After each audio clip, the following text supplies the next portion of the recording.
Анда эмесе, урматтуу депутаттар, экинчи маселеге өтөбүз.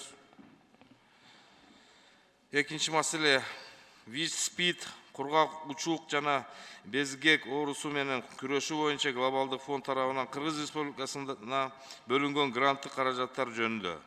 Урматтуу депутаттар, өзүңүздөргө белгилүү болгондой, мына Жылдыз Эсенбековна канча нече жолу бул маселени көтөрүп жүрөт, өзү да баяндама жасап берди. Баяндамадан түшүнүктүү болду окшойт. Макулбу? Ошондуктан биз ушу суроо жоопко өтсөкпү же урматтуу депутаттар, бул маселе өзү негизи саламаттык сактоо министрлигине тийишелүү. Ошол кишилердин баяндамасын угайлыбы? Анда сиз айтасызбы? Анда сөз Эдил Жолдубаевичке берилет. Эдил Жолдубаевич, келиңиз.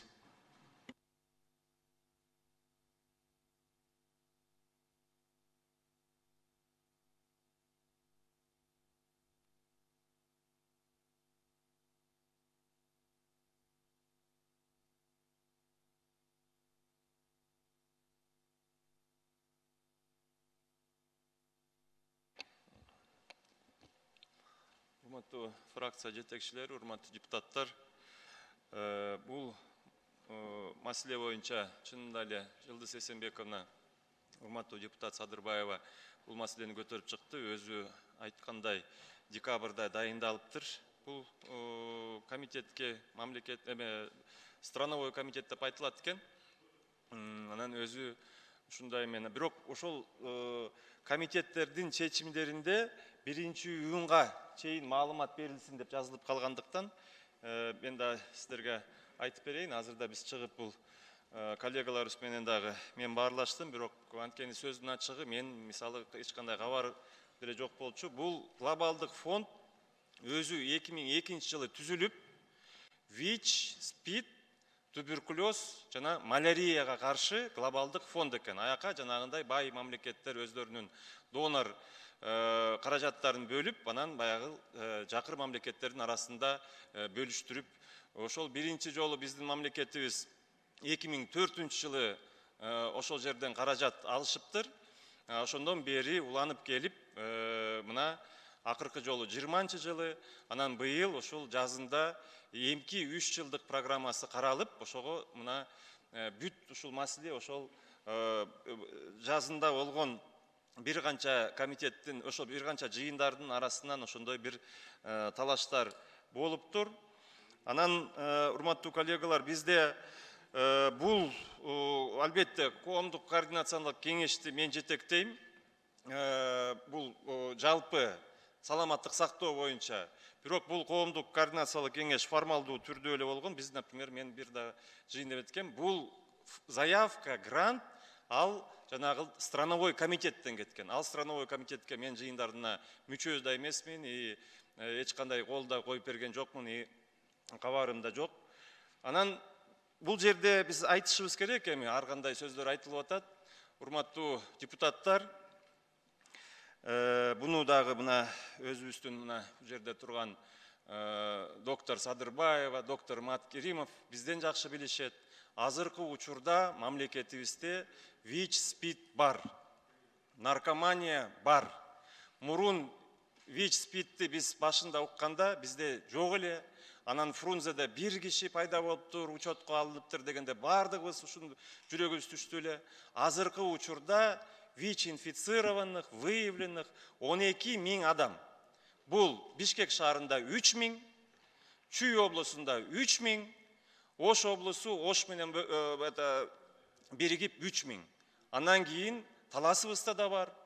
Нарында бирөөсү да жок эле. Азыркы учурда мына маалыматтар боюнча мына 238 киши, значит, биздин мекендешибиз Нарын облусунда 238 бул выявлены, учетко коюлган. А бирок билесиздер, эл аралык методологиялар боюнча дагы ал 238 мындай болсо, а значит 200-300 андан көбү каттоосуз өзү деле билбейт, ал жуктуруп алган. Анткени билесиздер, ВИЧ жанагындай башка оорулар, алар жугат. Алар кандан жугат, башка жерден жугат. Өзүбүз билебиз, канча бир жыл мурун канча 600 жакын балдарыбызда жуктуруп алганбыз. Алардын дагы маселелери бар. Ошондуктан жанагындай ар кандай сөздөр, мына урматтуу депутат Кадыкбаев мага да менин дарегиме да кандайдыр бир кыйш жанагындай бир суроолорду берип атасыздар. Бул маселе бизде бар. Анан бул маселе саламаттык сактоо, коргоо, бул жерде камсыздоо. Бул улуттук коопсуздукка эле тең. Биздин коргообузга жалпысынан тең. Анткени биз буга чара көрбөсөк, өзүн билесиздер, эми өлүм ашкере дегендей, биз кадимкидей мындай ушул ВИЧ болобу, туберкулез болобу, башка дарттар болобу, булар менен биз күрөшүшүбүз керек. Ошондуктан бул жерде биздин өкмөт жакында чечимдерди кабыл алганбыз. Биз дагы мурун деле ошол сиздер уккан маалыматтарды, эми кандайдыр бир подозрениялар бар, кандай сөздөр бар, ал жерде ошол 20 жылдан бери уже калыптанып калып, 100 миң деген, керек болсо миллиондогон долларлар таратылат, ал байкалбай эле кетип калат, НПОлор аркылуубу, кээ бир мамлекеттик структуралар аркылуубу, деги эле жалпысын айтканда саламаттык сактоо министрлигинде жанагындай табака курение боюнча дагы биз да билбейбиз, бир канча миллион долларларды чогултушат экен, келишет экен, алар дагы кандайдыр бир пайдаланып бир жака кетет экен. Бул боюнча мына президенттин указы менен бизде улуттук институт, коомдук саламаттык сактоо боюнча Национальный институт общественного здравоохранения түзүлүп, значит, ошонун деңгээли улуттук деңгээлге көтөрүлүп, ал институттун жетекчиси катары Жаркынбек Касымбеков деген мурунку саламаттык сактоо министри дайындалды. Анан дүйнөлүк саламаттык сактоо уюмунун рекомендациялары боюнча ошол улуттук институттун структурасына биз баягы ошол ВИЧ-ти дагы, профилактиканы дагы, бүт компаниялардын бардыгын ошол жерге кошуп, ошол институтка реструктуризация боюнча өкмөткө көз каранды тийиштүү чечимдерди биз кабыл алдык. Бунун бардыгын биз жүргүзөбүз. Азыр дагы мен сыртка чыгып, бул коридордо биздин коллегалар менен сурадым, жанагындай страновой комитет боюнча, албетте страновой комитеттеги 20 жылдан бери отуруп келген мүчөлөрдүн арасында да биз ротацияны жүргүзүшүбүз керек.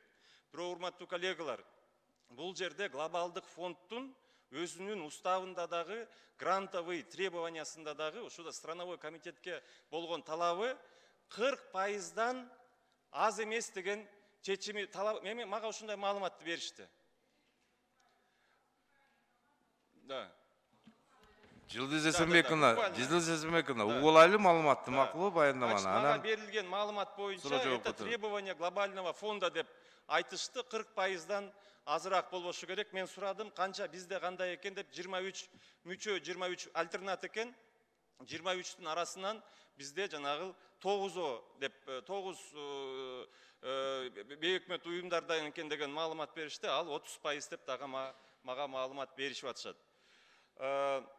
Урматтуу, значит, бул жерде СПИД, туберкулез боюнча ушул сатып алууларды, гум жардамды биз албетте көзөмөлгө алып, бул маселелер боюнча биз жанагындай тийиштүү иш-чараларды жүргүзүшүбүз керек.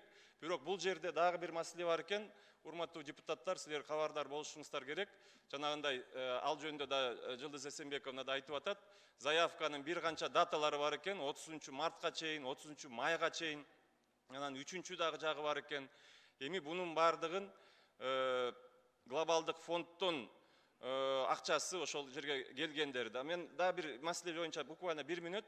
ПРООНдун ролу боюнча. ПРООН билесиздер, эми ПРООН дейбизби, дагы бир канча башка ООНдун структуралары биздин мамлекетибиздин абалы ошончого болуп калган.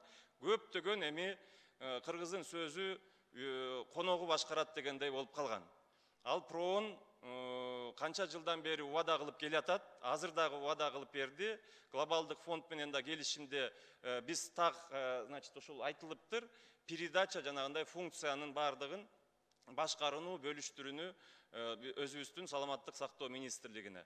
Бирок мен значит, сиздерге маалымат катары иретинде берип коюшум керек.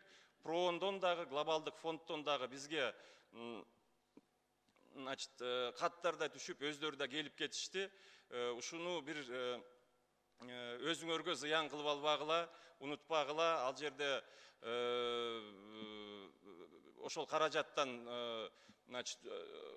жоготуп алсаңар мүмкүн, шашылбагыла, эмоцияга алдырбагыла деген сөздөрдү айтып атышат, урматтуу коллегалар. Рахмат, Эдил Жолдубаевич. Суроо жооп өтөлү, урматтуу депутаттар. Таблого жазылыңыздар.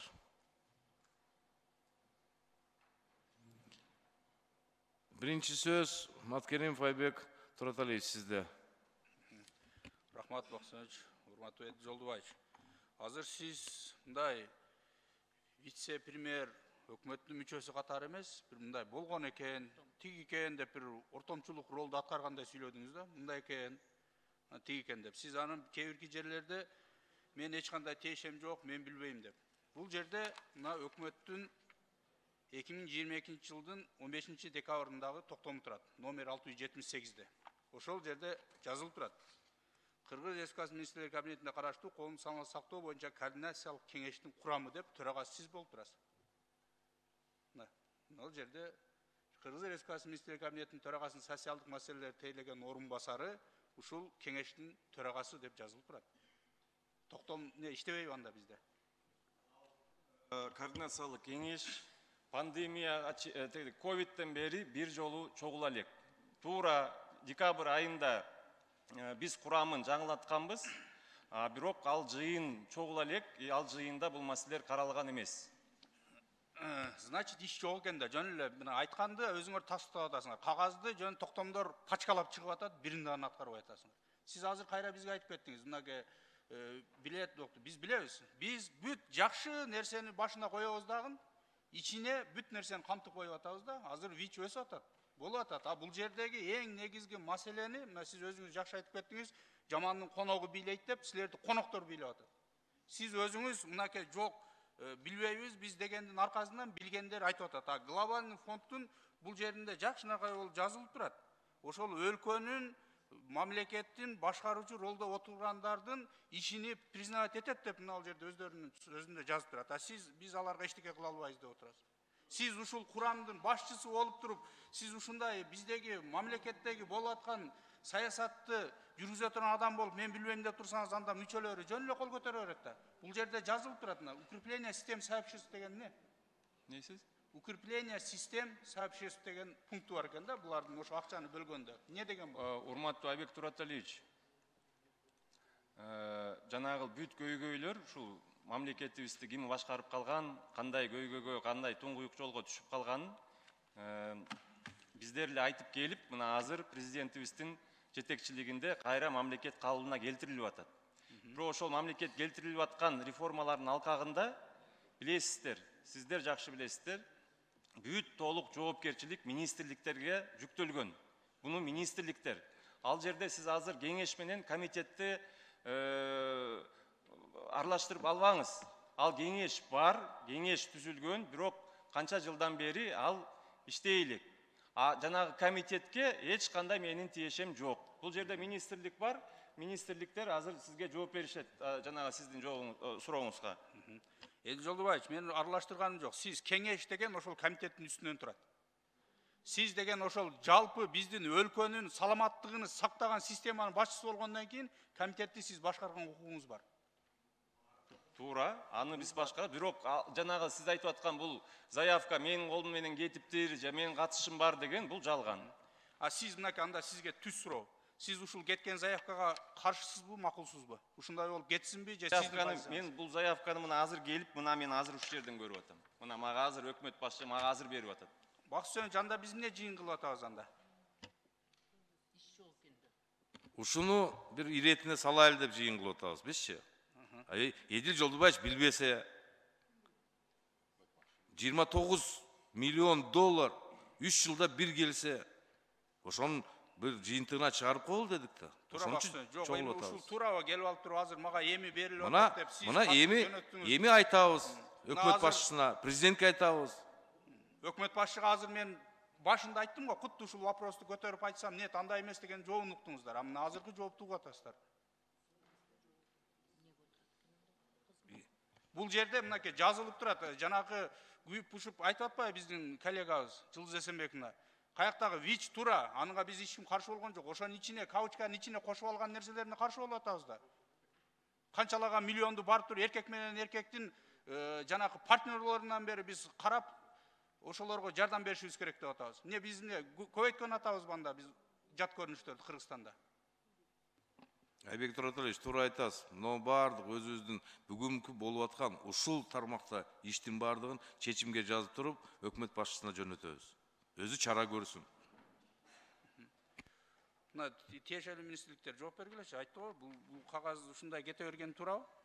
Ушул боюнча келип бөлүп, биздеги терс көрүнүштөрдү жайылтыш үчүн миллиондогон долларлардын келгени кандай? Биз кайра ошолорду мына ВИЧ основной каяктан жугушун билесиздер да сиз.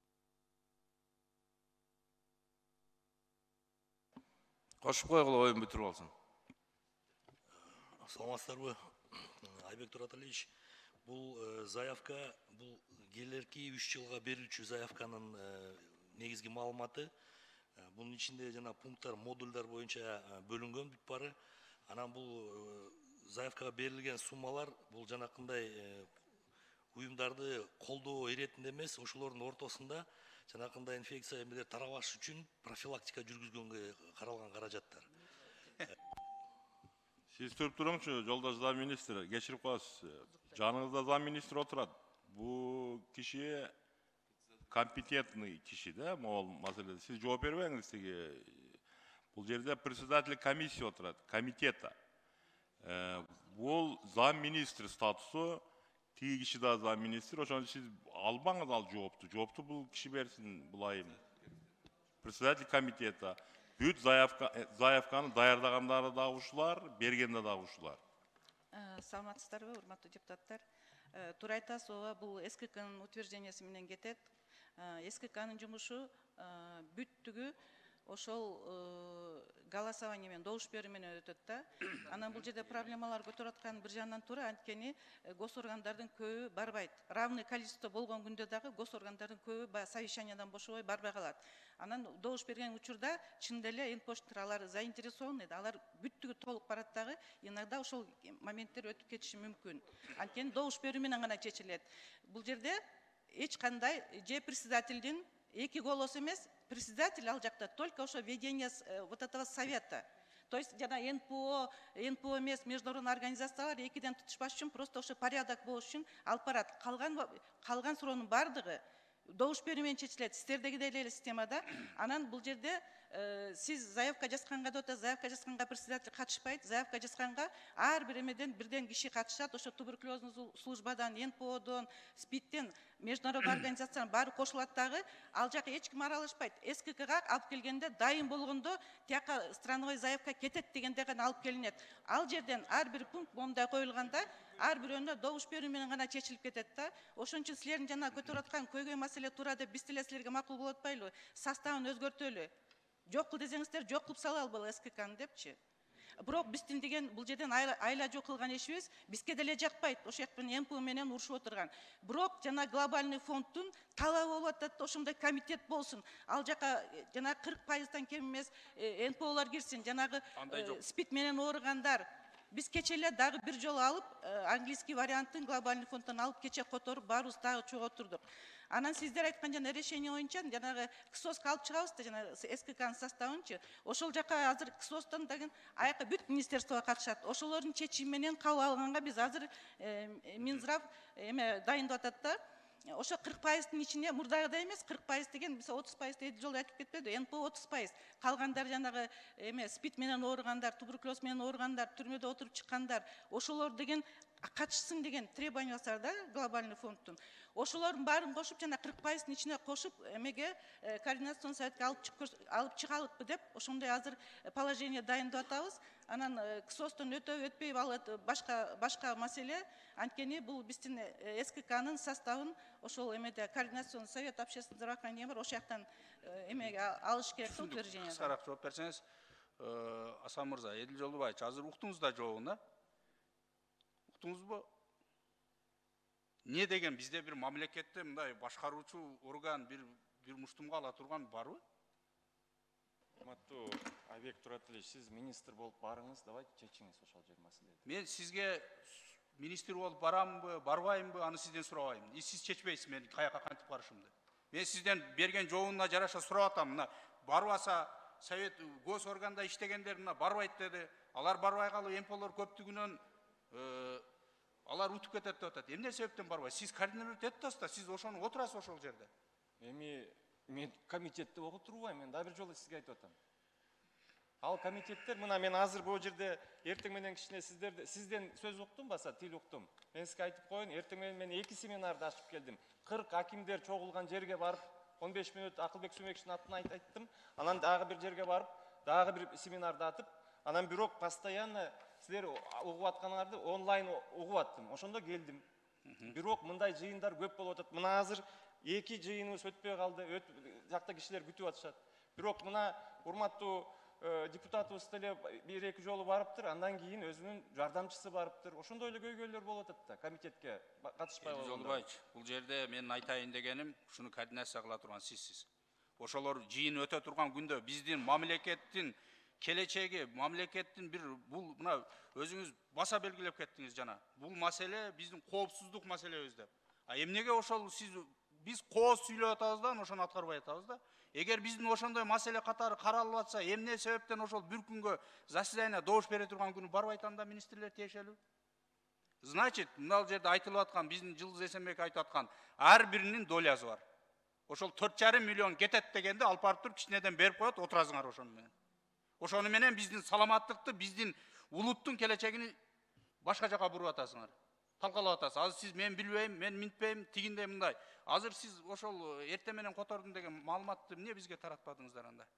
Бериңизчи ошол азыркы 30%, 40% деген маалыматты. Эмне себептен асанымызда таратылбады ал нерселер бизге, материалдар? Ал руководствону эме алсаңыздар алып келип берели. Биз өзүбүз эле алып эме которуп окуп көрдүк да, англисчеде экен да, глобальный фонддун сайтында. Себеби мен буну берип атканым Бүйнөк Ажыбековна. Мына глобальный фонд деген мында турат. Бүт бар жогу. Биз окуп, мен мунун ичинен таппадым да. Ошонго мен сиздегини салыштырат элем, азыр көрсөтүп, чын эле бул биздеги данный туурабы же сиз берген туурабы?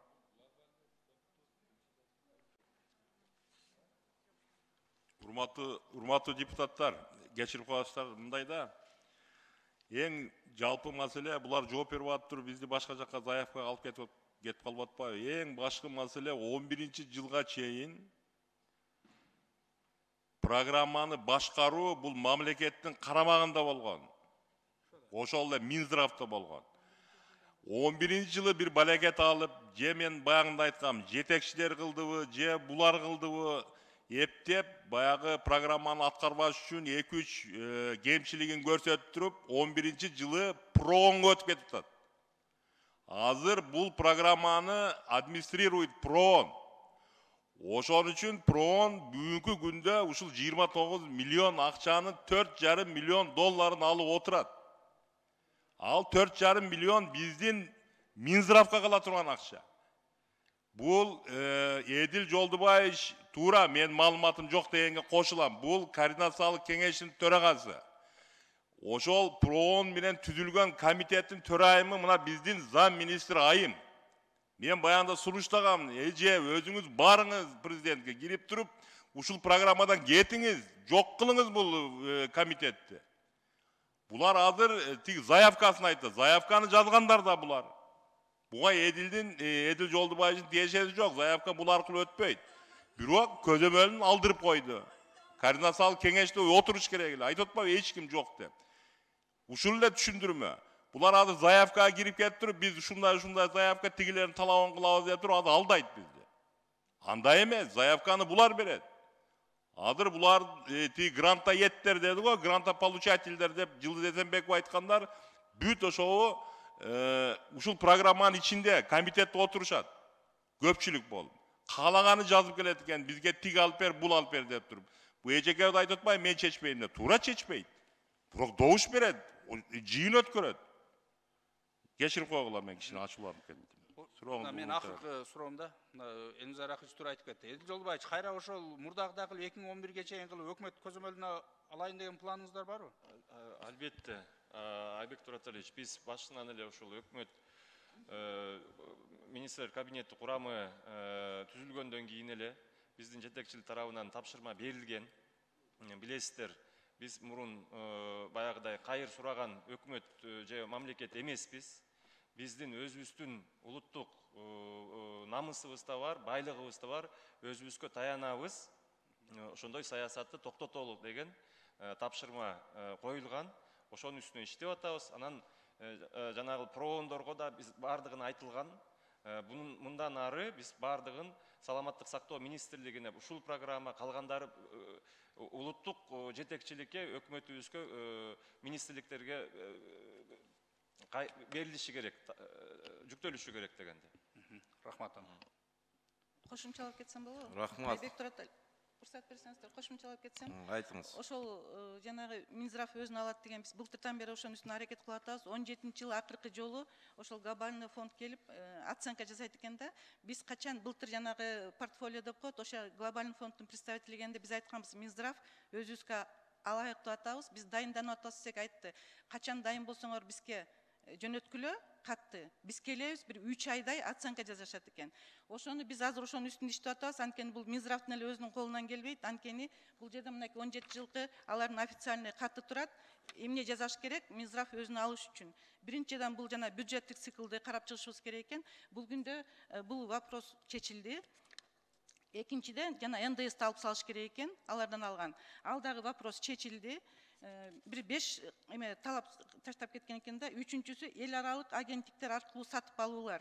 Анткени алар тияктан международный эмеге уровеньге чыгышыбыз керек экен да, сатып алыш үчүн. Ошонун үстүндө иштеп атабыз. Азыр жаңы токтом долбоорду күтүп атабыз. Азыр ал ошол ООНдун эмелерине кетти, организациясына макулдашуугачы. Ал келгенден кийин биз кайта министерстволор менен дагы бир жолу макулдаштырып туруп, анан алып чыгабыз. Ал вопрос чечилген күнү эле биз эмеге бир айдын ичинде чечилип калат деп күтүп атабыз. Анан колубузга алар менен биз алакка кат жөнөтөбүз, келип 3 айдын ичинде оценка кылат. Анан ошол жана портфолио деген келгенде биз сүйлөшкөнбүз. Акырындап ала бергиле мейли деген. Азыр биз субполучатель болобуз, бул жаңы келип аткан эмесинде. То есть биздин СРЗга биз жанагы ОРП дегенди түзгөнбүз, отдел реализация проектов. Ошолор ошонун үстүндө иштеп атат. Азырынча ушул жана жаңы заявкага булар субполучатель болуп, Минздрав госоргандарды финансировать эткени бизге алынат. Жанагы булардын эмесинде талабында глобальный фонддун жанагы НПОлорду дагы финансировать кылышыбыз керек экен, жана профилактика жанагы оорулардын арасын иштегендерге. Ошонун эмеси жанагы конфиденциальность эме деген ошонусу пока чечилбей турат. Ошон үчүн бир айдын ичинде биз глобальный фондко кат жөнөтөбүз деген ниетте турабыз азыр. Рахмат. Мен айтайын дегеним, Эдил Жолдубаевич, кичине мындай сүйлөп атканда этияттап сүйлөп, депутатты министр кылып, ал өзү билет, ал эмне кылыштычы. Макулбу? Кичине бири-бирибизди сыйлап, анан сиз барыңыз, сизди ушу тармакты көзөмөлдө атат деп, сизге суроо берип атышат депутаттар. Ошон үчүн кичине аяр мамиле жасаң. Кийинки сөз суроо бериш үчүн Кыдыкбаев Жаныбек Султан сизде. Рахмат, Бакыт Үсенович. Эдил Жолдобаевич, мен азыркы өткөн өдөдөгү берген суроома кичине мага айтып кеттиңиз да. Мен мындай жаман эле суроо берген жокмун, мындайкты үй бүлө күтүү, семья күтүү бул жакшы эле нерсе керек. Бирок ага жооп бербей эле коюңуз. Жооптун эле кереги жок. Мен модульный списокты Минздрав түзөт турбайбы? Ошол боюнча булар силер түзгөн мына заявка, содержание заявкини. Ушуну силер түзөт экенсиңер. Ушуну өзгөртсө болобу? Заявканы Жок дегенде азыр башка эми макул силер тиги проом менен иштеп атыптырсыңар. Глобальный фонд менен иштеп атыптырсыңар. Алар менен иштер жүрө берсин, бирок могу списокты силер бекитип, силер добушка силер коесуңар да. Жана комитетке. Заявканы айтып атасызбы?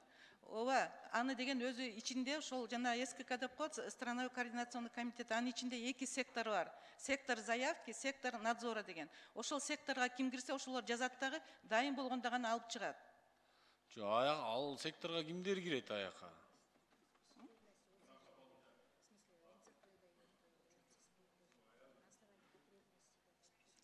Списокко кирген мероприятияларды да ага ошого катышкан, мисалы үчүн биздин гос органдар бар. Ошол жана службаларга кимге направлен болсо ошолор өздөрүнүн потребностьтарын берет. Мисалы үчүн бизде жанагы туберкулезный служба боюнча бир жылдык потребность 300 миллион сом болот экен да.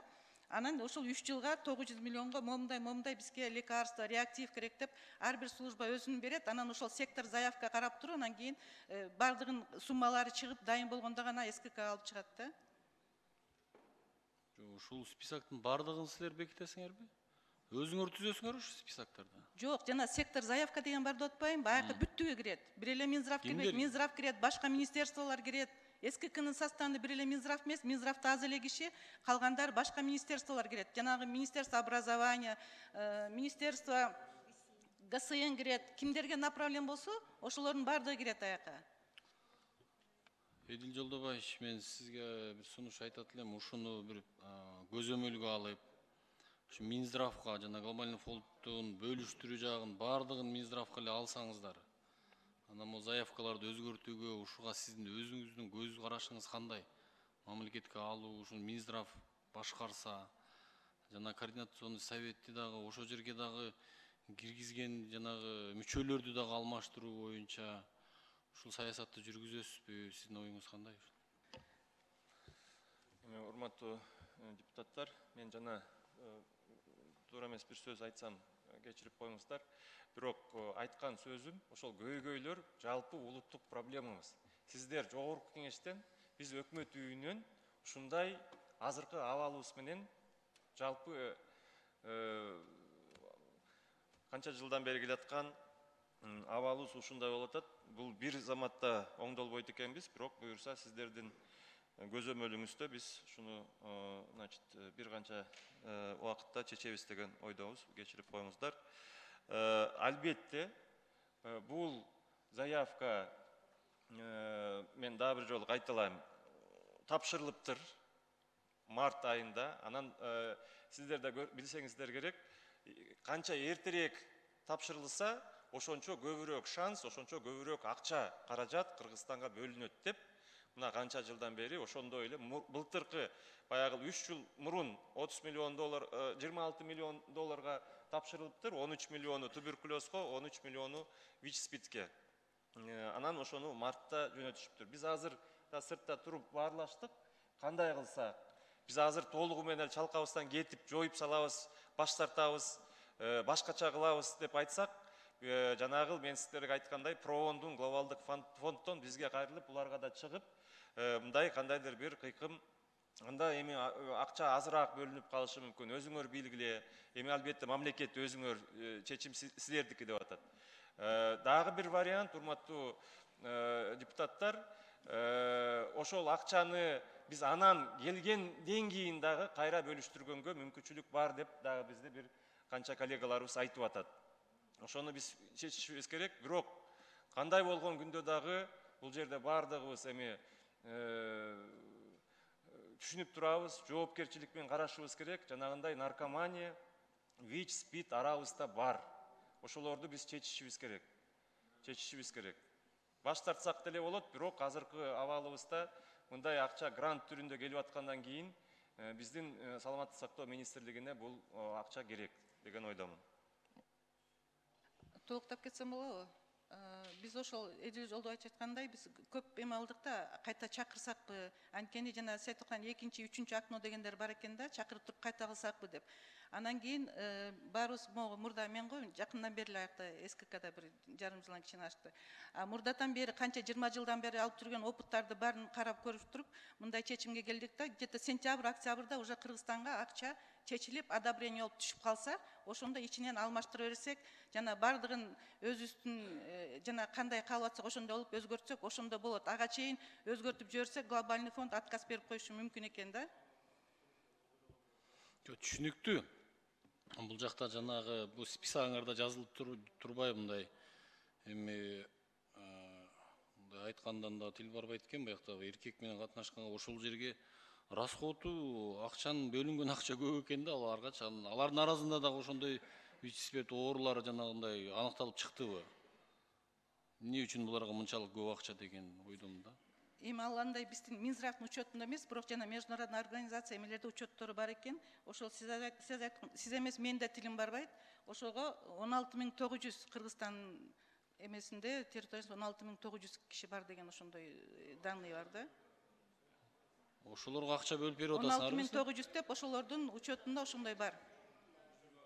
Эмнеге коротулат? Бирөөңүздөр түшүндүрүп бериңиздерчи.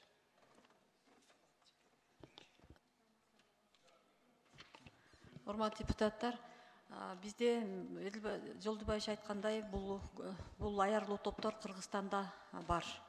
Сиз өзүңүздү тааныштырып коюңузчу.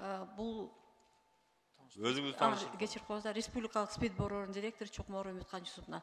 Быйылкы жылы 22 жылы биз Кыргызстан боюнча 1094 ВИЧ инфекциясын алып жүргөндөрдү аныктадык. Ошонун ичинен 250ге жакыны ушул аярлуу топтордун арасынан аныкталды. Жанагы биз айтып атканда МСМдер, трансгендерлер жана жынсын алмаштырып аткандар, наркомандар, ана секс кызматкерлеринин арасынан аныкталды. Булар бул Кыргызстандагы эпидемиянын таралышына мүмкүнчүлүк түзүп аткан группаларда. Анда жанагы профилактический программа деп атпайсызбы, ушулардын арасында ВИЧ инфекциясын азайтыш үчүн жанагы профилактический программалар, мисалы шприцтерди алмаштыруучу пункттар бар, метадоновый программа бар. Жанагы булардын арасында жана презерватив таратылат, информационный программа жүргүзүлөт да. Ошон үчүн бул аярлуу топтордун арасында жана профилактический программа деп атканда ушуларда. Бирок ВИЧ инфекция ушулардын арасында катталып атат. Быйылкы жылы 350 кишиден катталды. Эдил Жолдобаевич, мен азыр ушул боюнча азыр айттым, 884.134 миң доллар коротулат экен да. Ушул 16 эле киши, 16 эле бизде Кыргызстанда катталган дейт. Ошолорго ушунчалык акча коротулса билбейм. Биздин пенсионер, пособие алгандар канчалык да акча королбойт да. Анан бул жакта бир коррупционный схема бар болуш керек деп ойлойм да, ошолорду бир мындай бетине кармап алышып, калган акчаны бир жакта кымырып аткан сыяктуу. Мен каалайт элем сизге ушуну эркиңиздер барып, ушуну бүт Минздравдын көзөмөлүнө алып, заявкасы, модульный заявка списагындагы мындай жакшыраак түзсөңөр. Андан башка дагы оорулар бар. Чын эле ушул ооруларга жумшалып, ошолордун алдын алып, ошолорду айыктырууга мындай жумшалса жакшы болот эле да. Ушуну көзөмөлгө алып коюңуз, рахмат. Урматтуу депутат, бул жерде жанагындай профилактика дегендери ушу жана тестирлөө билесиздер, ВИЧ СПИД бул тесттен өтүш керек. Бизде азыр ар бир жараныбыз мисалы кайсы бир мамлекеттерде жумушка алынбайт, пока ошол тесттен өтмөйүнчө. Бизде да биякта тестирлөө жүргүзүлөт экен. 3 миллион шприц таратылат экен, дагы башка маселелер бар да. Бул эми балким байкалбайт, бирок чоң эле жумуш аткарылып атат. Бирок сиз айтмакчы, сиз туура эле айтып атасыз, 20 жылдан бери келаткан бир уюмдар бар экен. Уже кадимкидей ошону үстүнөн биз кайсы бир иш-чараларды көрүшүбүз керек. Улуттук институт жанагындай түзүлдү. Ошолор дагы баягыдай бүт иштерди өзүбүздүн мамлекетибиздин бюджетинен дагы ушуга бөлүп бергенге азыр ресурстарыбыз жылдан жылга көбөйүп атат. Буюрса буну колго алабыз. Бүттүңүзбү? Мен мындай урматтуу депутаттар дагы бир кайталап коеюнчу. Булар жооп берип алып кетип калып атат да бизди башка жака. Программаны башкаруу деген бар. Управление программой. Управление программой Кыргызстан потерял в 2011 году чьей-то помощью. Адыр маселени коюш керек. Ошол управление программой деген биз мамлекет өзү алайлы. Андан кийин могу заявкалар чыгат. Эгерде программаны проон управлять этсе, могул жерде жазылган 4,5 миллион доллар алардын чөнтөгүнө кетет. Калгандарын бардыгын ушундай 2 жыныс, 3 жыныс, 4 жыныс, подполье, надполье деп жаза беришет. Адыр булар жоопту заявка боюнча гана берип атат. Адыр бизди унандырып коюшат буларчы. Туура мен мына СПИДтин төрайымына кошулам, профилактика кылыш керек. Бирок буну мамлекет управлять должны в лице Минздрава. Менин бир өкүнгөнүм ушу Минздравдын замы төрайым экен, төрайым экен. Ушул эмне көтөрбөйт маселени. Өзү айтат, 17-жылы биз сунуштаганбыз дейт. Мына 5 жылдан бери алар макул болуп тур, 5 жылдан бери ала албайт. Себеп дегенде бул невыгодно.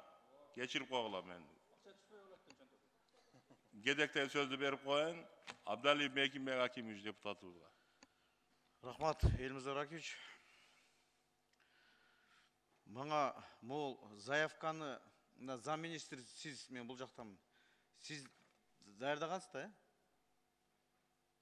Сиз ошол комиссияны төрайымсыз да, туурабы?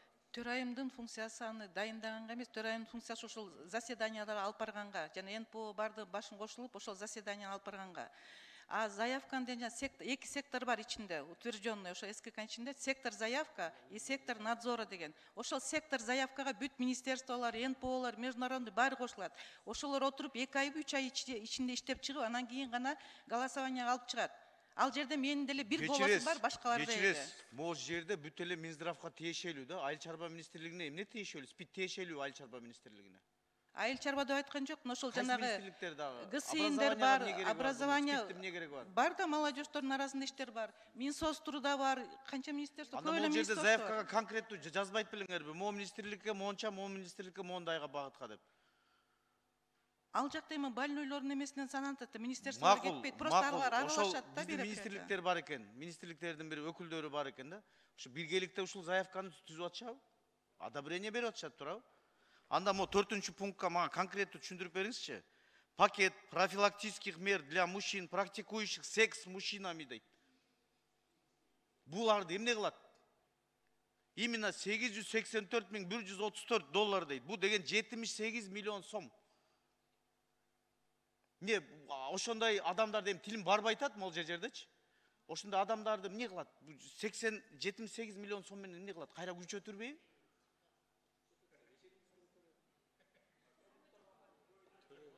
Аларга эмне условия создавать кылып береби? Эмне кылат? Түшүндүрүп бериңизчи. Саламатсыңарбы? Катайдын статья эмне белгиленет?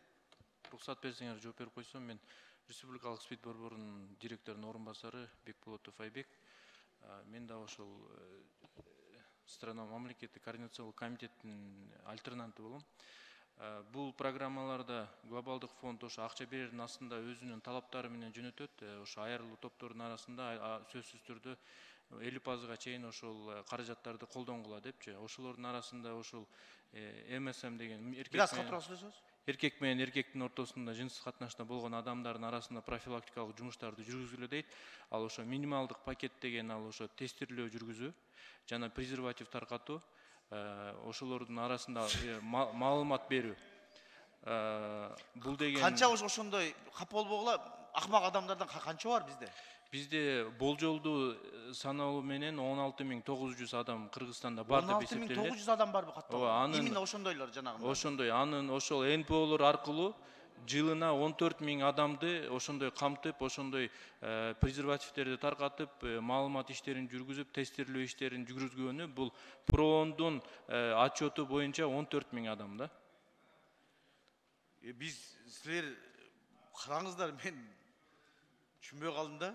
Аларга эмне кайра условия создавать кылып бересиңер, же СПИДтего сактаганыңар макул, бирок аябай чоң сумма да, бу 78 миллион сом именно ошого дейт.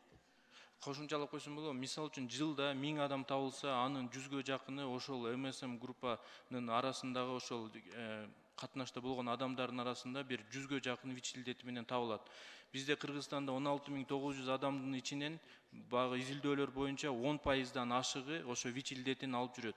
Эгерде жөнөкөй адамдын болду, жоңуз токтотуңуз.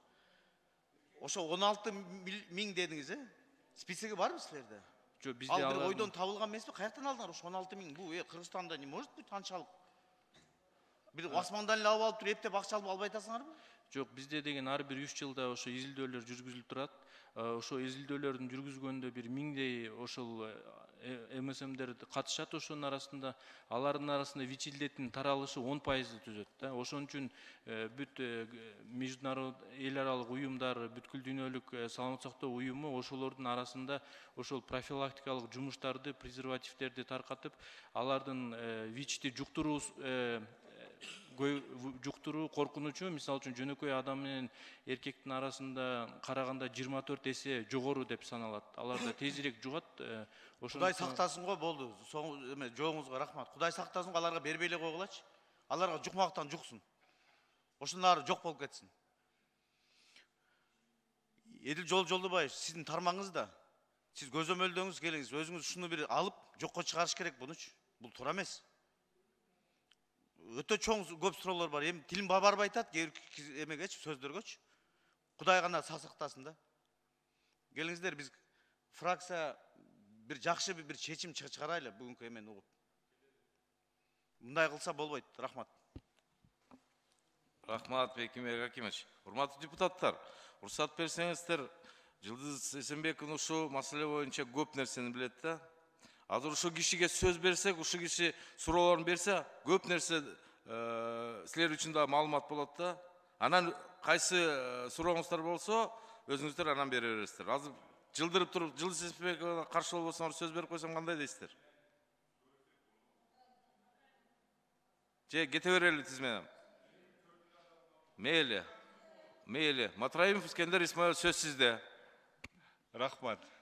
Биринчи Эдил Жолдобаевич, мен сизге как жашым улуу катары, ана мамлекеттик кызматтарда көп жылдан бери иштеген катары. Эми муну кабыл аласыз, албайсыз өзүңүздүн ишиңизде.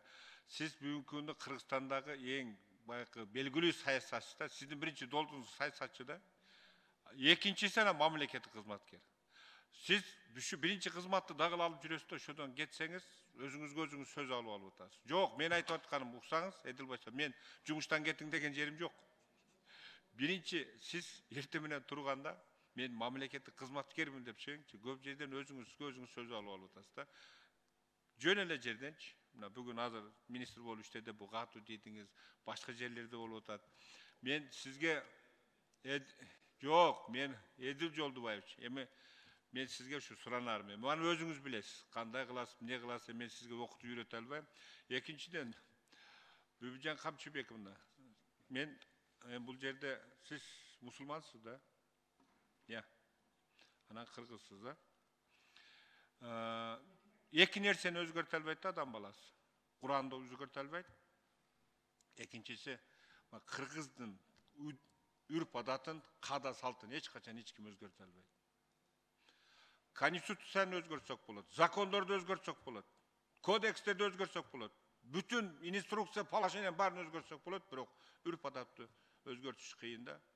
Ошол жерде отурган комитетте ошо мүчөлөрдү айтып атасыз, министерство ведомстволорду айтып атасыз, проондор баягы эмпошниктерди айтып атасыз да. Сиз биринчиден эне катары, кыргыз катары, мусулман катары ушу заявка берип атканда, сиз модераторсуз. Айтып атасыз, мен ушу комитеттин төрагасы, бул модератор.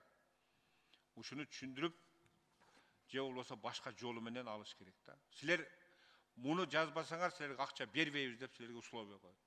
Ушу сөз ушуну жазасыңар, анан биз силерге акчаны беребиз дейт. Мен оюмча ошондой болуп атат, акча келип түшүшү. Анан силерди бүгүнкү күнү эң оор жаман сөздү сиз менен сиз алып атасыз. Баягы биз макал барго, жебеген самсага акча төлөп атасыз да, чын-чынына келгенде. Сиз деле патриот болсоңуз керек, мен биринчи көрүп атам. Бирок сиздин айыбыңыз Бүбүкан Камчыбеков. Ушуну заявканы берип атканда баарына түшүндүрүшүңүз керек эле. Эмпочниктерди да түшүнөм мен. Алар дагы ошо эптеп ошол жерден акчасын алыш керек, четтен келген акчаны. Анын жарымын өздөрү алып калат. Мен как түшүнгөн катары айтып атам да, сиз азыр оягынан кармасаңыз да тутуласыз, биягына сам тутуласыз. Себеп сиз ошол жерде комитеттин төрагасы катары сиз жооп берип атасыз. А сиздин колуңуздан да эч нерсе келбейт, болбосо мына акчаны бербейбиз дейт.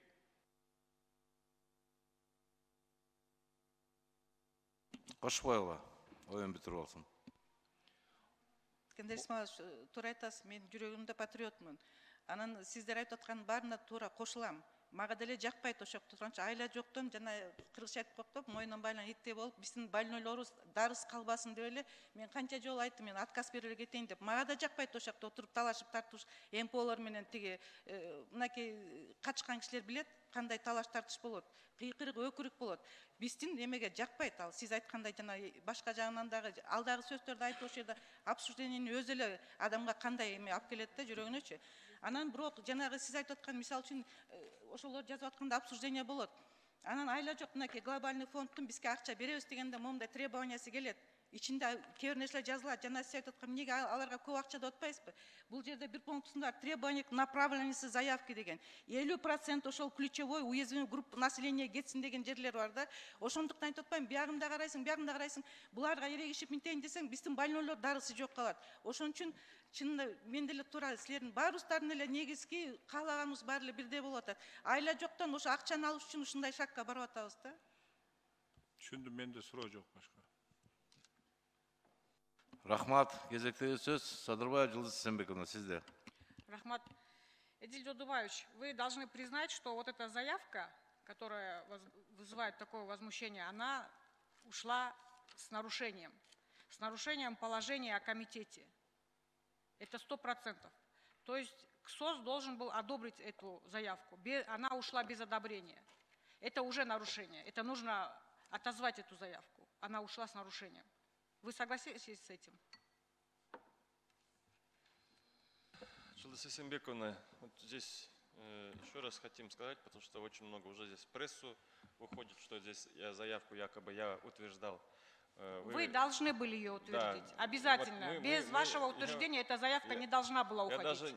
Это страновой комитет, он, как уже было сказано, оказывается такой состав, они сами себя обновляют. Я сейчас вот запрашиваю, на основании чего, кто формирует состав совета. Мне сейчас отвечают, что состав комитета, они там секретариат, какую-то ротацию сами проводят. Нет, Эдиль Жолдубаевич, вы меня извините, пожалуйста, есть положение о комитете, оно нарушено.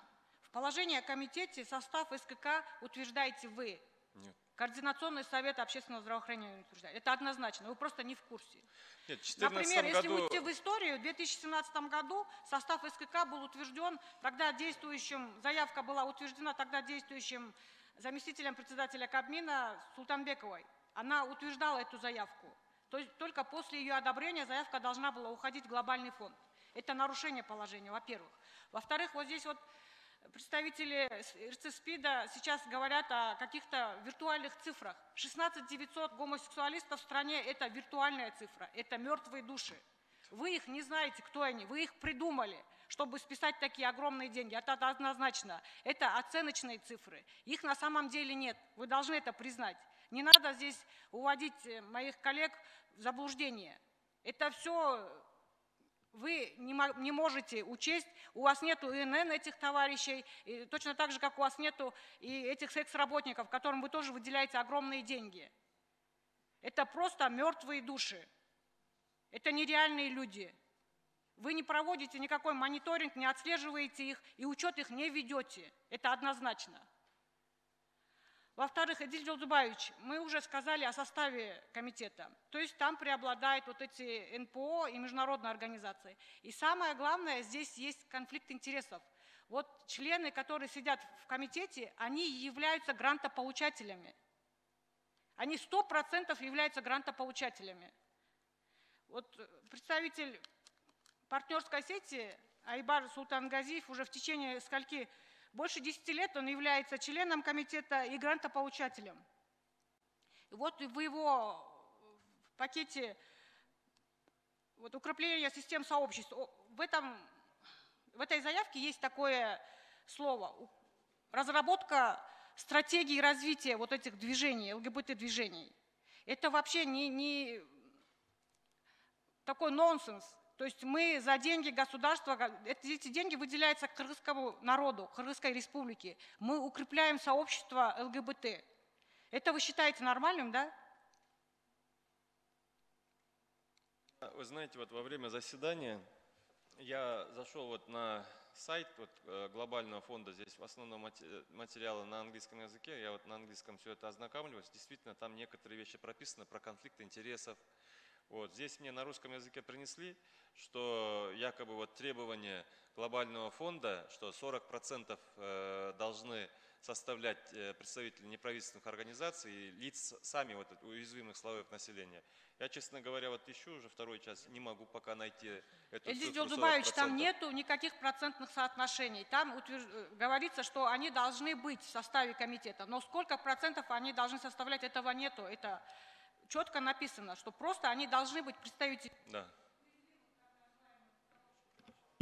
Кошкула, кошкой, беріп қойгула. И самое главное, Эдиль Жолдубаевич, вот за все годы работы вот этого комитета этих денег нету эффективности. Количество больных СПИДом и туберкулезом не уменьшается, они только увеличиваются. Это говорит о том, что все эти меры и все эти деньги уходят просто в воздух.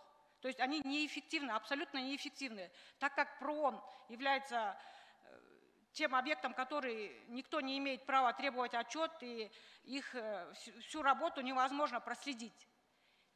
То есть эти деньги, получаются, совершенно бесхозные, абсолютно неэффективные. Нужно однозначно расформировать эту заявку, отправить новую заявку, и в первую очередь нужно расформировать этот комитет. То есть работа комитета абсолютно непрозрачная, неэффективна. За эти годы она показала свою неспособность. И самое главное, она бесконтрольна. Никто не контролирует их работу. Они грантополучатели, они отправители заявок, они контролируют исполнение этих заявок. Это прямой конфликт интересов.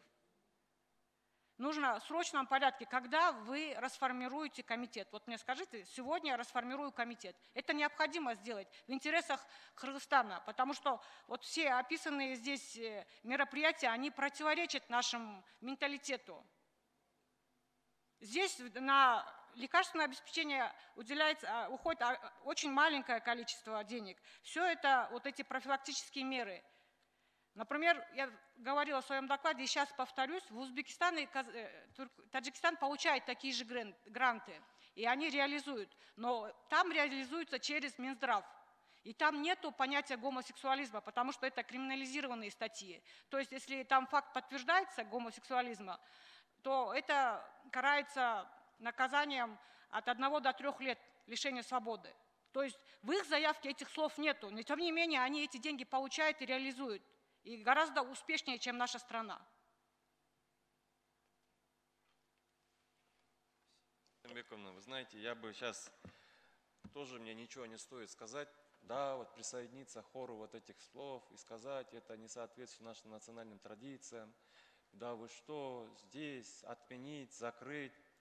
Но вот именно вы, как врач, вы понимаете, что эти категории группы лиц есть, проблема есть, опасность заражения, распространения вот этих смертельно опасных инфекций есть, поэтому мы должны продолжить. Я это хочу сказать просто, чтобы...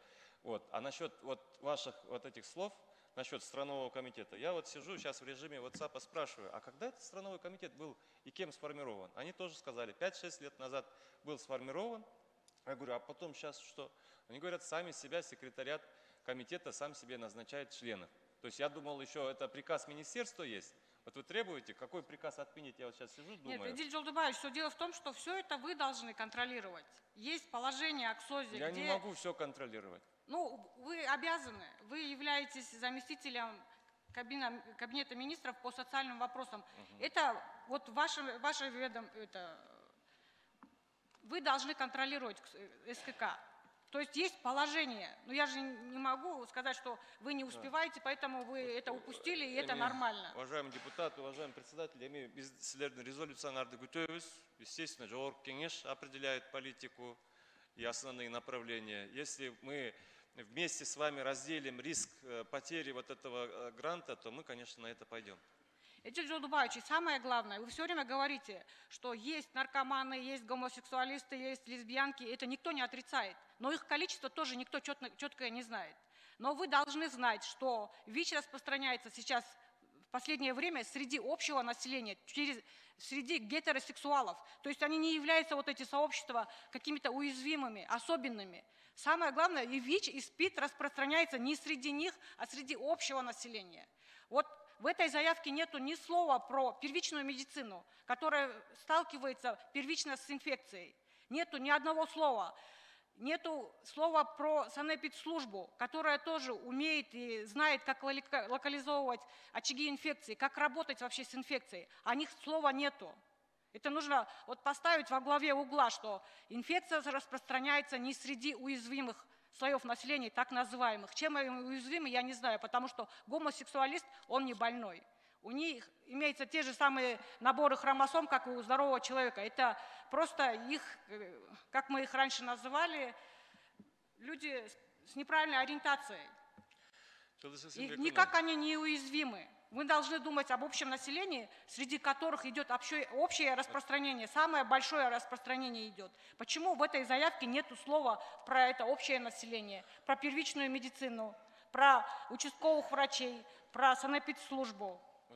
Уважаемая Жылдыз Эсенбековна, я сожалею, что мы это довели до вот такого уровня, до заседания целой нашей правящей фракции. Я вот первый раз слышу то, что вот вы говорите самые, все это, правильные вещи, я вот абсолютно вижу, действительно. Вот, я со всем вот тем, что вы говорите, согласен. Почему мы с вами не смогли, вот вы как член СКК, почему вы ко мне не пришли, не позвонили, как-то по другим вопросам Эдил Жолдубаевич, мы вас вызывали на комитет, вы все время избегаете участия в нашем комитете, соцкомитете. Я же не виновата, что именно вы являетесь координатором соцблока, что вся медицина это подчиняется вам. И именно вот эта заявка, она должна уходить с вашего одобрения. То есть она ушла с нарушением.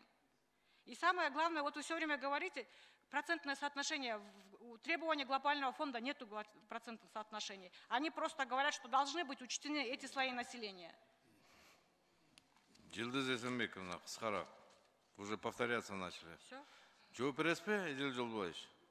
Жооп бердіңіз бе? Мен мындай бір тақтап қойғанша, Эдил Жолдубаевич, сізге бір эле суроо берип атат Жылдыз Эсенбековначы. У вас хватит политической воли расформировать вот этот чертовый комитет. Извините меня за выражение. Я уже начал... Вопрос только в этом, да, Жылдыз Эсенбеков? После такого резонанса, после вот такого резонанса, это вот только начало этого резонанса, у Кабинета министров нет иного решения, кроме как срочно, сегодня же мы считаем комитет распущенным, мы будем вступать, значит, я сам лично и с глобальным фондом переговорю, и с ПРООН переговорю, и все вместе будем работать. Но я вообще еще раз хочу подчеркнуть, что это не означает, что мы закроем глаза на такие проблемы, на другие проблемы. Мы все вместе будем этот болезни решать, лечить, помогать. Рахмат. Процедурный экинчи микрофон.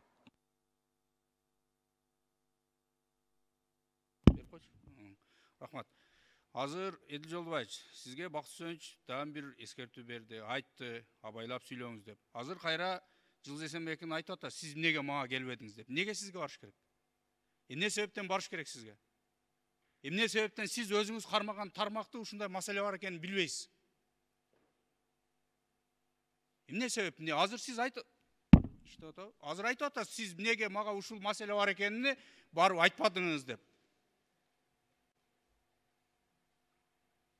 Эмне биз эми уже секин келип башкара баштадыңыз, сиз канча айтып комитетке келбесеңиз, бул маселе талкууланды комитетте, ошондо эмнеге келбедиңиз? Сиз өзүңүз жана сөзүңүздө айтып кеттиңиз, мен ар бир нерсеңерди соц аркылуу мен угам деп. Эмне көрбөдүңүз? Бул бүгүн чыгып аткан жок да, аргасыздан ошол комитетте көтөрүлүп, эч кимиңер мынтип көңүл бурбагандын негизинде фракцияга алып чыгып атат. Ушул жерден айтайлы, үнүбүз жетсин деп. Сиз кайра келип алып мага эмнеге айтпадыңыз деп.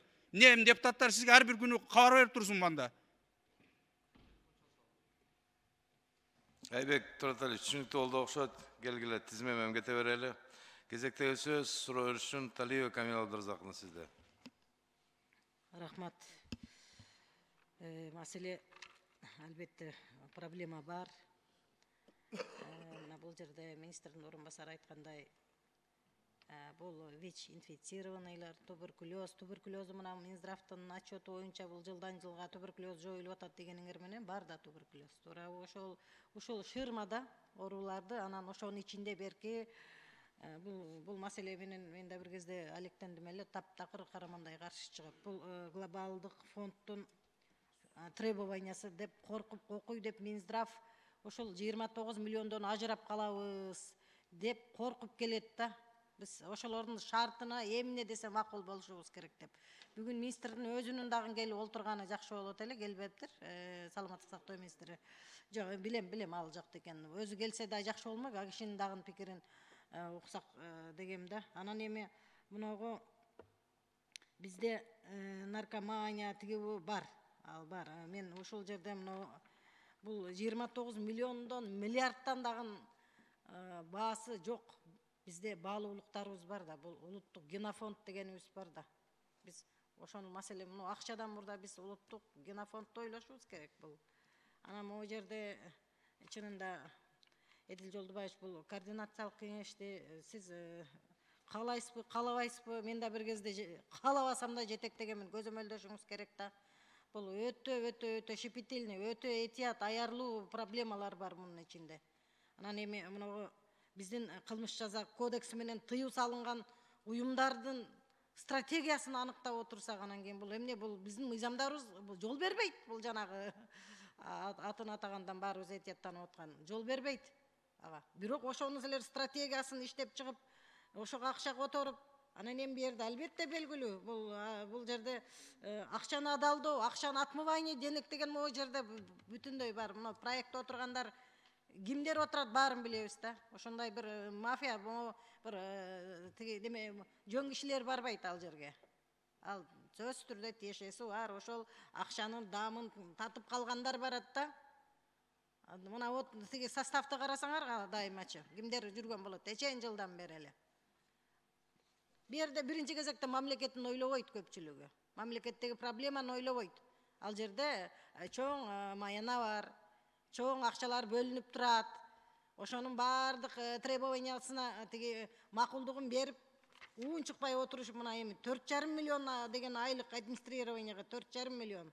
Бул эми эч кимге отчет бербей келсе булар азыр эми. Бул маселе чынында эки тараптуу да. Биринчи жагын биз мына бул жерде министрдин орун басары айткандай маселебизди ойлосок, экинчи жагынан келгенде могу маселе тиги финансированиясын карасаңар эми 4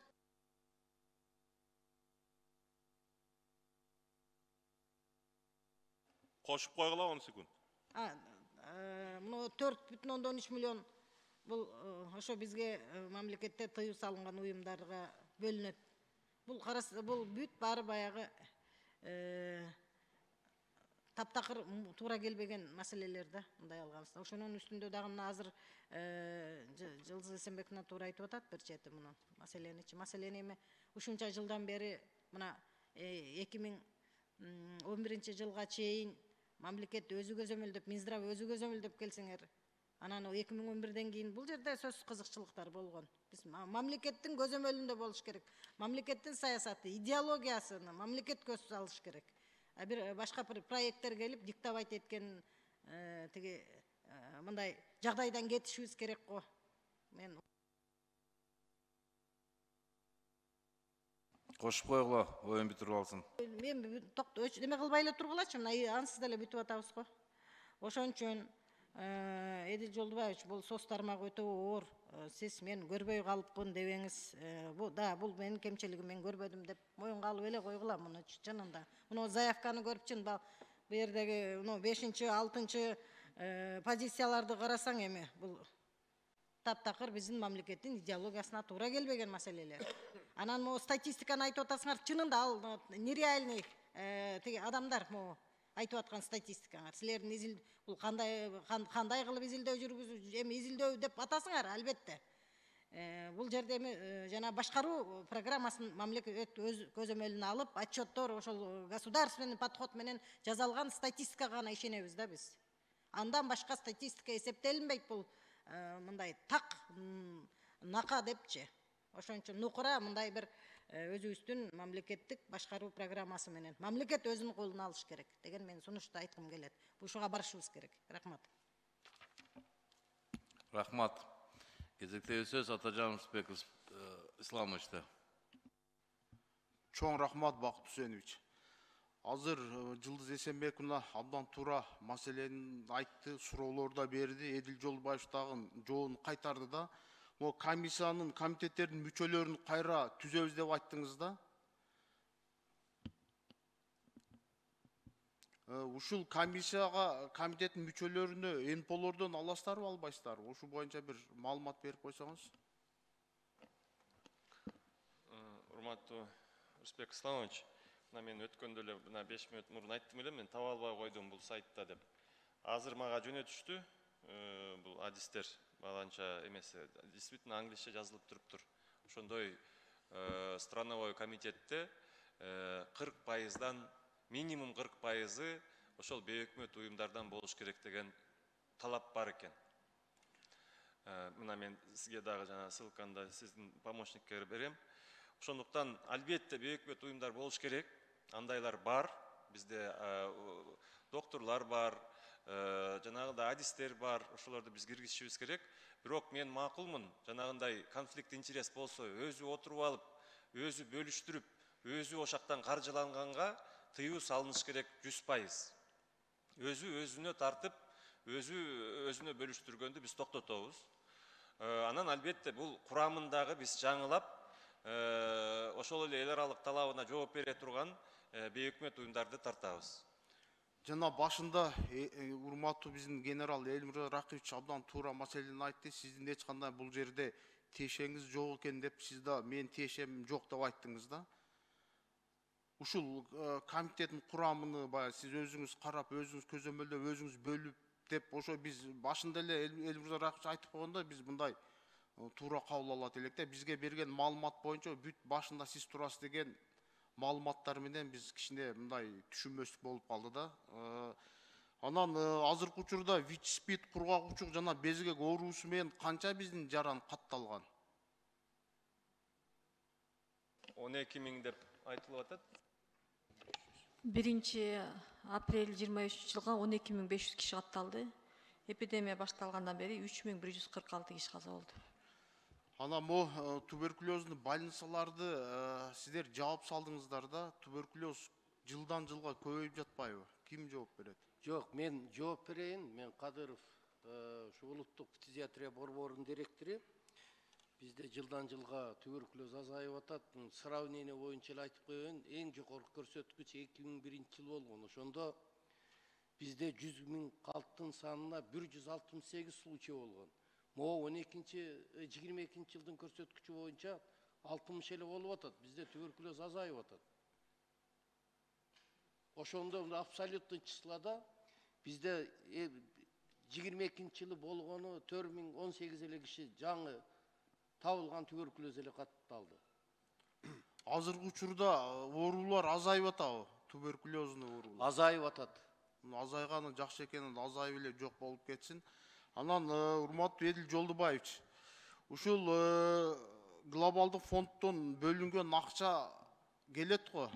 Ошондо мо гомосексуалисттерге бөлүнө турган, ушунда гомосексуалист деген сөздү алып салсак жакшы болот эле да. Бул эми биздин үрп адатыбызга, каада салтыбызга туура келбейт. Азыр тиякта министрдин орун басары 16 000ден ашык гомосексуалист бар деп айтып атат. Эми бүт дүйнө жүзү көрүп атат, кошуна мамлекеттер көрүп атат. Бул аябай бир начар нерсе да. Урматтуу Рысбек Исламович, бул маселени адистер чечсин, врачтар чечсин. Ошондой эпидемиологдор, коркунучтар, мына Жылдыз Эсенбекова айтып атат, азыркы учурда значит, бул в любом случае ошол ВИЧ-СПИД көбөйүп атат. 12 000 киши деген, это значит арабызда 12 000 бомба жүрөт да. Ар бирөөсү күнүгө может дагы бир миңдеген кишилерди жугуза тургандай бул өтө чоң коркунучтар бар, билесиздер. Азыркы учурда мына бир канча мамлекеттерде бул эпидемия катары каралып атат. Бирок Рысбек Исламович, буну мен адистер чечсин, биз саясий чечимдерди кабыл алып коюп, дагы кайсы бир эмеге алып коюшубуз мүмкүн. Бирок бул маселеде биз албетте эл аралык практика бар, илим бар, дагы кайсы бир эмелер бар. Ошону мен оюмча саламаттык сактоо министрлиги өзү карап, өзү чечет. Макул, ишиңизерге ийгилик. Рахмат. Кошумчалап койсом болобу? Рысбек Азыр. Мен бергенде сүйлөйсүн, макулбу? Жооп берсинби? Жооп бериңиз.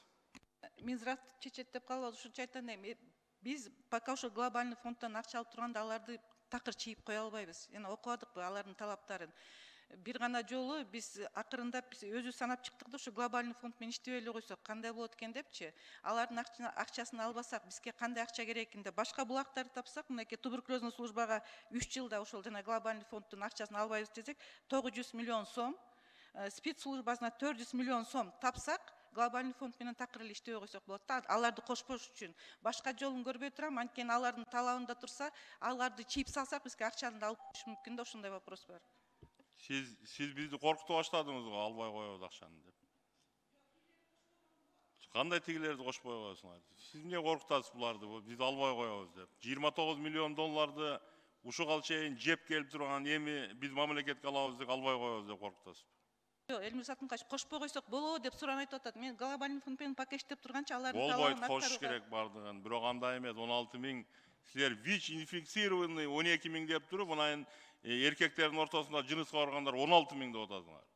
Иште правдоподобный кош кылады. Кечирип коесуз. Рахмат. Урматтуу замминистр, Жибек айым. Жылыга мамлекеттен туберкулезге канча акча бөлүнөт? Мен жооп берсем болобу, жылыга биздин туберкулездин службага 840 миллион акча бөлүнөт. Канча? 840 миллион акча бөлүнөт. Но поддержкагачы ВИЧ, СПИД против этого канча? Бөлүнөбү? Бизге 16 жылдан баштап жыл сайын дары дармекти алыш үчүн 20 миллион сомдон кошулат. Быйылкы жылга бизге 83 миллион сом кошулду. Биз ошон менен дары дармектерди анан Кыргызстандагы 34 лабораториянын тест система менен кабыз кылабыз. Уктуңар. Кезектеги сөз Коргонбай уулу Жусупбекте. Жок. Нарматова Надира Азизовна, сөз сизде. Рахмат. Эдил Жолдубаевич, сиз айтсаңызчы, ушу координациялык кеңештин жетекчиси экендигиңизди моюнга алдыңызбы?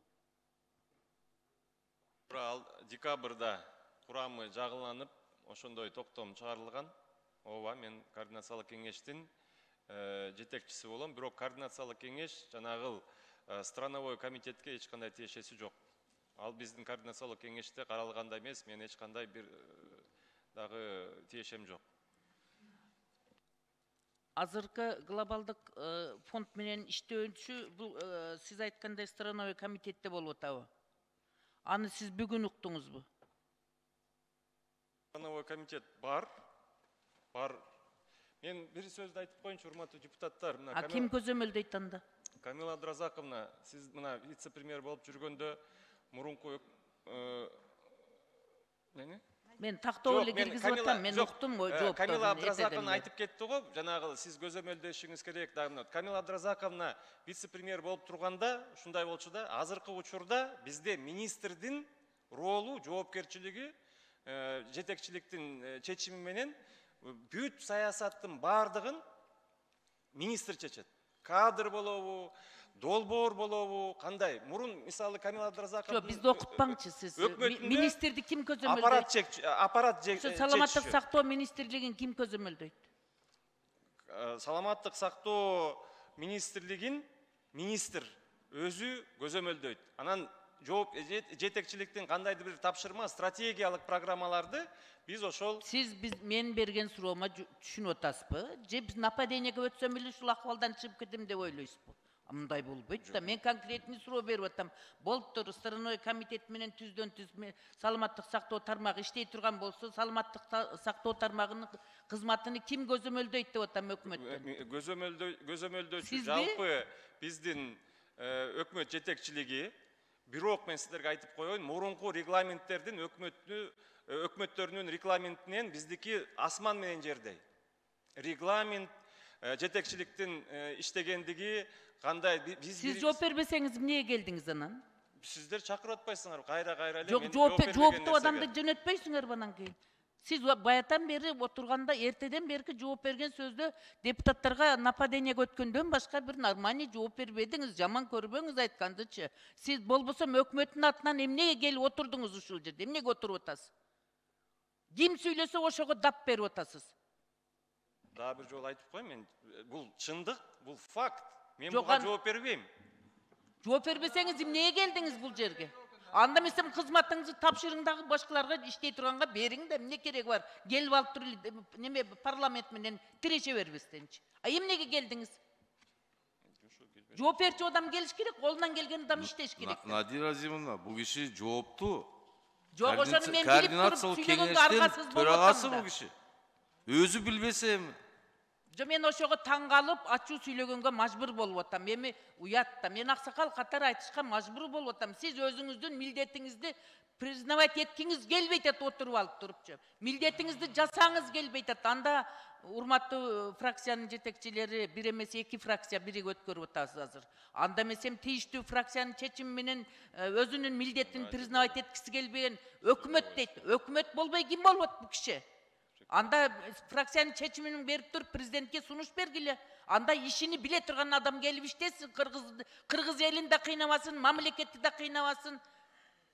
Азыр эмне кереги бар? Биз мисалы үчүн биз мамлекетибизде булардын айткан цифрлары үстүртөн эле цифрларды айтып атат. 30 жылдан бери глобалдык фонддон канча ВИЧ-СПИД боюнча акчаларды алдыган, кана ВИЧ-СПИД азайып кеткени.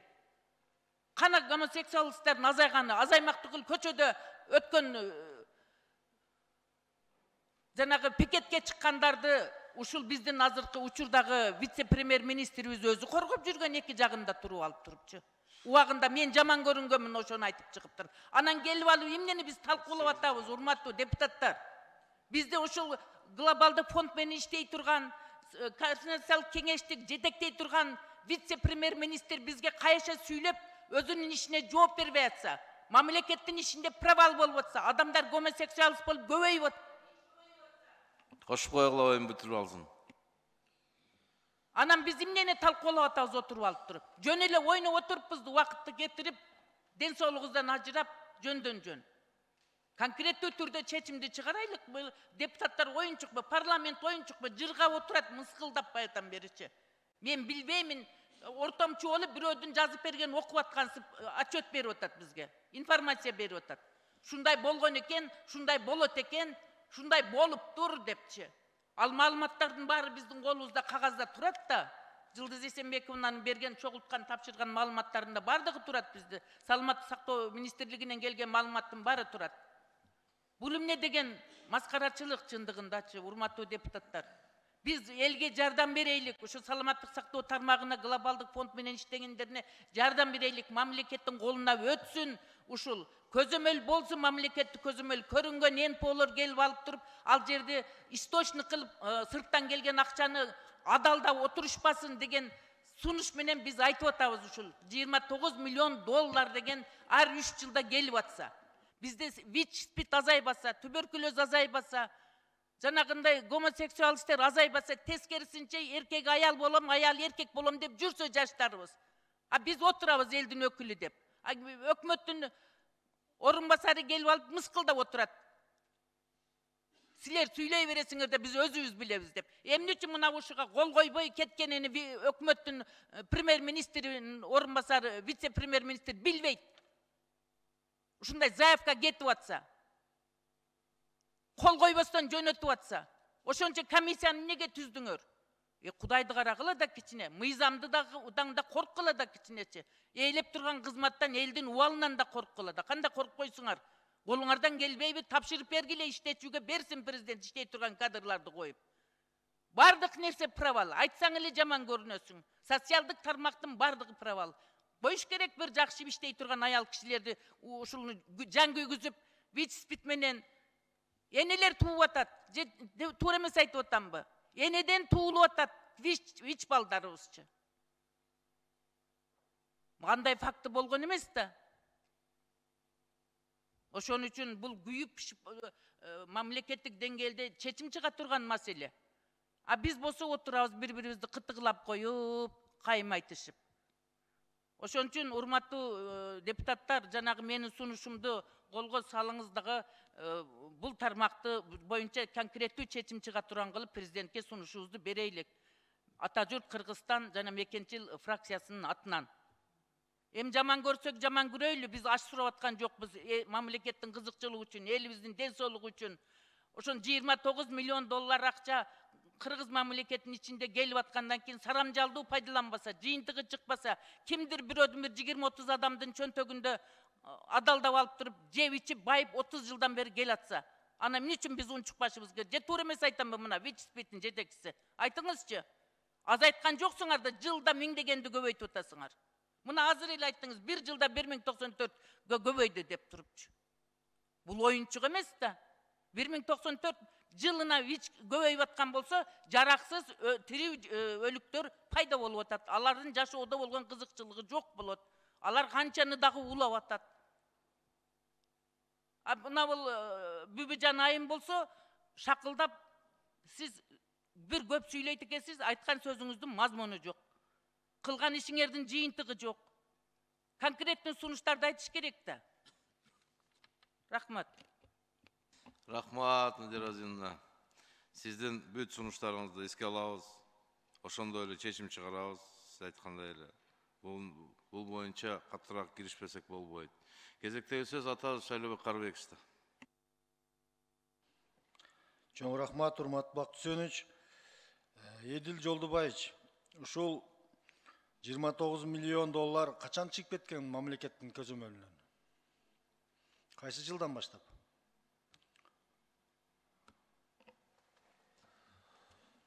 Эки миң 11 жылы деп уктук бардыгыбыз. Кимдин чечими менен чыгып кетти? 11 жылда жетекчилердин чечимдери менен чыкса керек. Сиз мына жерде гейлерди колдоо деген пунктты окудуңузбу? 4-7. Ушул жерден көрдүк, ооба, туура. Колдоо эмес, аякта профилактика деп жазылып турат болуш керек. Эми түшүнүктүү да, ушуну сиз көрүп туруп, ушуга чечим кабыл алганга барып атасызбы? Колдогонго. Урматтуу депутат, сиз азыр маалымат уккан жоксуз. Мен бул комитетке эч кандай тиешем жок. Бул комитетке же заявкасына эч кандай катышкан эмесмин, билген да эмесмин. Кандай билбей каласыз, вице-премьер-министр болуп туруп? Вице-премьер болуп туруп, ушул тармакты куррит атсаңыз. Ушунча көп тармак, ушунча көп жумуш, бул бардыгына биздин жаңы структурабыз боюнча жооптуу министрликтер, алардын бардык иштерине биз көзөмөлдөп кийлигишпейбиз. Бизге руксат да жок. Сиз колдойсузбу, колдобойсузбу буну? Мен дагы бир жолу айттым. Биз буюрса, мына бүгүндөн калбай эле страновой комитетти биз жоёбуз. Кайра курамын карап чыгабыз. Адистер анан ошондой биздин мамлекетибизге азыркы абалыбызга жараша программаларды түзүп чыгат. Кеп мен колдоймунбу, колдобоймун да эмес. Бул медициналык маселе. Сиз өзүңүздүн жеке оюңузду айтсаңыз, эркек катары, кыргыз катары, мусулман катары, кыргыздын бийлигинин башында турган адам катары вице-премьер болду. Мына программаны колдойсузбу, колдобойсузбу? Мен жана айтып кеттим. Жанагы ооруну жашырса өлүм ашкере деген сөз бар биздин байыркы элибизде. Ошондуктан кандай бир ооруну көйгөйгө биз чара көрүшүбүз керек.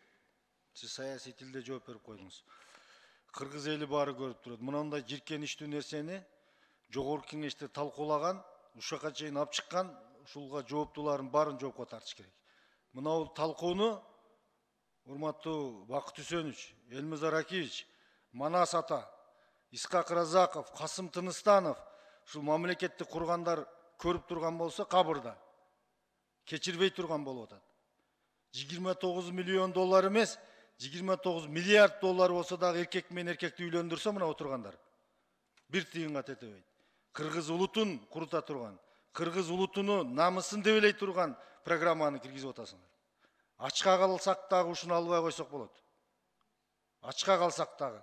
Талада кокон килас терип жеп калсак дагы мунаны албай койсок болот. Биздин улуттун намысы каякта калып атат. Эркек менен эркекти үйлөндүргөнгө ушулардан акча алып. Ушунун үстүндө отурган тиешелүү министр, премьер-министр уят мына. Урматтуу фракциянын лидерлери, мынага жол берген вице-премьерди баш кылып туруп, президентке фракциянын чечим чыгарып бериш керек. Ушул жерге чейин унчукпай отуруп алып келип, колдоп, ошолорду турган. Булар эртең кече Кемпирабадка чыккан, кейпарат кылып. Кемпирабад каерде экенин билбей туруп. Булар эртең дагы мамлекеттин талкаланыш үчүн ошол Европадагы ушундай вице-премьерлердин жарымынан көбү гейлер өзү. Ошондой кылган атат кыргыз коомчулугун. Эгер акылы бар, Кудайдан корккон, эненин ак сүтүн эмген жигиттер болсок, мына жерде отурганына каршы чыгышыбыз керек булардын. Уят бул. Эртең Кудайдын алдына барабыз. Ушул нафсиге берилип, шайтан болуп, ушулардын бардык коомду иренжитип, жиркеништүү кылып аткандарды жазалаш керек. Уят бул. Рахмат. Бул жерде бизге кайрылып кеттиңиз го, бул жерде тетиринче күрөшөм дегендер отурат. Баягы ошону таркатам дегендер сырттан кетип калышты, кирбей коюшту бияка. Проомдун мүчөлөрү кирбей койду. Анан баягы Жылдыз Эсенбековдун айткан грантаеттер кирбей койду. НПОлар. Бул жерде тетиринче күрөшөбүз дегендер отурат, бирок ичине ооздорун булгап алганбы, туура эмес күрөшүп атышат да. Рахмат сизге. Элмез Акич, тиги Бүбүсара деген эжеби ким? Бүбү кайнабы эже? Атыңыз ким? Атыңыз. Биз албай коебуз деп коркутуп атпайсызбы депутаттарды? Албай коюунун жолу барбы деп сурады. Жол ошол деп айттым. Алардын требованиясы. Мен сизге кайталап айтып атам. Мындай жол менен миллиард доллар алсаңыз дагы бетке түкүрө турган жол булчу. Буну албаш керек. Улут дегенди курутуп атасыз. Болдубу? Сайлау Карабекович. Жылдыз Эсенбековна, сөз сизде. Илья Жолдубаевич, вы все время утверждаете, что вы никакого отношения к координационному, к этому комитету по борьбе с ВИД СКК не имеете. Но вот есть положение, в котором написано о комитете по борьбе с ВИЧ, с туберкулезом и малярией при Координационном совете по общественному здравоохранению при правительстве Кыргызской Республики. Это однозначно. То есть СКК находится при Координационном комитете, совете. И в дальнейшем вы говорите, мы сейчас расформируем, да, вот этот комитет по борьбе с ВИЧ и с туберкулезом. А кто будет координировать работу? Но и вы останетесь председателем Координационного совета, и при вас сформируется новый комитет по борьбе с ВИЧ и туберкулезом, и вы будете полностью координировать их работу и одобрять нашу заявку, заявку комитета. Эсенбековна, каждый должен заниматься своей компетентностью. Я не компетентен, я не врач, я не эпидемиолог, я не обладаю медицинской специальностью. Я доверяю в этом деле нашим специалистам, профессионалам. Ну тогда нужно новое положение нам принять, что вот этот координационный комитет по борьбе с ВИЧ и с туберкулезом должен быть не при координационном совете. Вы сейчас опять отказываетесь, да, что не принимаете то, что вы являетесь председателем Координационного совета. Координационный совет занимается, как вы знаете, у нас очень много сейчас реформ предстоит в здравоохранении, начиная от ФОМСа, от реформы лекарственного обеспечения, аптек, строительства зданий и прочее, прочее, прочее. Этот вопрос, он вообще как бы не столь, знаете, на моем радаре он не является приоритетом до сегодняшнего дня, не являлся. Ну, вообще непонятно, что на вашем радаре является приоритетом тогда, если не здравоохранение. Нет, сейчас здравоохранение находится в очень плачевном состоянии. Очень много вопросов по здравоохранению. Абсолютно вот 6 детей умерло на Иссыкуле. Никаких тоже мер не принято. Нет, там даже не было на бакпосев отправлено, кровь не была отправлена на бакпосев, на чувствительность к антибиотику. То есть в здравоохранении тоже оно, вы говорите, я тут ни при чем, я не специалист, но вы, к сожалению, не знаю, к нашему, наверное, к народу, вы вице-премьер-министр по социальным вопросам. И вы должны, в нашем радаре всегда должно быть на первом месте здравоохранение. Здоровье нации – это самое главное. Я сразу же выехал в Каракол, 6 детей, когда вы говорите, младенцев погибли в роддоме, я лично выехал, я туда направил вначале комиссию, а потом мы там полностью все провели, посетили комиссию и руководству доложились. Ну, что вы сделали в итоге? Не был проведен бакпосев, то есть чувствительность крови к этим антибиотикам. Жылдыз Эсенбековна, уже все понятно, кто что сделал, кто ничего не сделал, кто что сделал. Все понятно. Мы все это отразим у себя в решении. Хорошо? Фракции. 2 фракций. Кезектеги сөз Сатпалбек Элмазаров иште. Менде сөздөр эмес, эми мындай жыйынтыктап коелу. Жыйыныбыз бүттү, урматтуу депутаттар, мен силерге ыраазычылык айтып, анан могул жерде чакырылгандарга дагы бир катуураак сөз болуп кетсе, силер туурасын алгыла. Мен бир эле кошумчам бүгүнкү биздин жыйында мен бир нерсени түшүндүм. Атадов Шайлоо мырзанын айткан сөзүнөн кийин мындай түшүнүктүү болуп атат да, биз көрсө, урматтуу депутат Атадов, булар биз эмес, булар көрсө профилактика менен пропаганда дегенди айырмалап алыптыр да. Адаштырып алыптыр ордун. Сиздин көтөргөн маселеңиз өтө туура. Себеп дегенде мен азыр бүгүнкү сөздөн бир дагы профилактика жөнүндө сезбедим. Сөздөрү барды профилактика болуп кетип аткандан кийин, бирок бардыгы үгүт. Үгүт, сиз айтмакчы ушундай болсун, бул болсун, тиги болсун деген эле үгүт. Үгүт иштери жүрүп атыптыр. Со мной, я думаю, согласны, да, Жылдыз Эсенбековна? Это чистейшая воды пропаганда. Нет никакой профилактики. Ошондуктан мен суранар элем, урматтуу Эдил Жолдубаевич, урматтуу мына медиктер дейин, ак халатчан айымдар, агайлар, сиздерге эми бир аз туура эмес, жарашыктуу эмес нерселерди азыр байлап атабыз, бирок өзүңөр ушуга жеткирдиңер. Себеп дегенде өзүңөр таламын талаштасыңар бунун. Тура профилактика кылыш керек, но не пропаганда. Вы пропагандируете этим. Эмне деген сөз, 16 000 адам ушунча менен шугурланат. Анан эң бир күлкүлүү жери секс работниктердин, клиенттерин профилактика кылуу деп. Ошон клиенттердин тизмеси барбы бизде? Ким ал клиенттер? Мына терең-терең окуп, терең-терең чыксаңар, могул жерде уят болбойт элеңер. Азыр мына эжекебет ВИЧ СПИД боюнча жакшы айтып кетип атып, дагы тетирип сүйлөп бердиңиз. Могул жерде бүт ойлоңуздар, депутаттар талаадан келген, бардыгын билими бар, бардыгын ою бар. Бул жерде 1,5 жылдан бери иштеп калышты, түшүнүп калдык биз бардыгын. Сөз эмнеде болуп атат. Эдил Жолдубаев, сизге дагы, сизге Жылдыз Эсенбековна суроо берсе качасыз. Качпаңыз. Сизге айтты, мына комитетти расформировать эткенден кийин, жаңы комитет түзгөндөн кийин ошону баштайсызбы, көзөмөлдөйсүзбү деп атат. Сиз ооба деп коюң, көзөмөлдөйсүз. Эгер кызматыңызда турсаңыз. Сиз вице өкмөттүн төрагасынын орунбасарысыз ушу соцблок боюнча. Сиз эч жака бара албайсыз. Орусча айтканда, вы никуда не денетесь. Вы будете координировать. Анан мону сиз айтып атпайсызбы, менин горизонтумда жок дедиңизби, радарымда жок дедиңиз. Радарга кошуп коюңуз буну. Мен чоң ыраазычылык айтам депутаттарга, мына бүгүн тыныгыбызы жок иштеп койдук. Баксы сизге рахмат. Жакшы алып бардыңыз. Дагы бир рет Эдил Жолдубаевич, командаңызга ийгилик каалайм. Жакшы иштеп койгула мамлекет үчүн. Анан моунун радарында жок деп туруп, буну мелочь кылбаң. Мен айттым го, эң негизги бүгүнкү карала турган нерсебиз $4,5 миллион Минздравга калат дегенди биз проонго берип коюп отурабыз. Мен калганын айтпайын, тиги грант ала тургандар өздөрү келип өздөрү чечип атканын аны өзүңүз түшүнүп калдыңыз. Эмнеге $4,5 миллион проонда калыш керек? Мен ошону түшүнбөйм. Эч түшүнгүм да келбейт. Туура айтат. Эгер улутту коргойбуз, мамлекетти коргойбуз, миллиардтан дагы откат кылайлы эгер мындай жаман иштер болсун деп. Бирок 4,5 миллион деген бул чоң акча Минздрав үчүн. 4,5 миллионду ушул программаны администрировать эткендер алса, каяка гана жумшашат буну? Жакшылыкка. Чоң рахмат, мен убактым бүттү окшойт. Рахмат чоң. Рахмат, Зарахович. Мен сүйлөп эле коеюнчу, бардыгы эле түшүнүктүү болду окшойт. Бирок Эдил Жолдубаевич, мына Зарахович жакшы айтты. Сиз көзөмөлдөөчү кишисиз. Сиз ошону көзөмөлгө алып коюңуз.